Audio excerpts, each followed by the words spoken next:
কাজ এগিয়ে দিচ্ছে। আমার যত জামা কাপড় গুছানো ছিল এখানে সব একটা একটা করে আমার মেয়ে বের করছে আর সব এলোমেলো করছে। এই হচ্ছে, কত কাজ করছে আমার মেয়েটা, তাই না মাম্মা? মায়ের কাজ আগিয়ে দিচ্ছ তুমি। হ্যাঁ, সব গুছানো জিনিসগুলা সব এলোমেলো করে দিচ্ছে।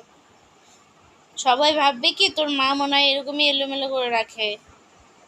মাম্মা একদম সুন্দর করে বসছে, সব কিছু এলোমেলো কইরা ওখানে গিয়ে বসছে,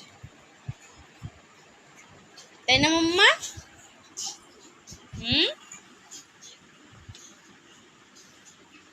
এখন ওইটা ধরে দাঁড়াবে, ঝুড়িটা ধরে দাঁড়াবে।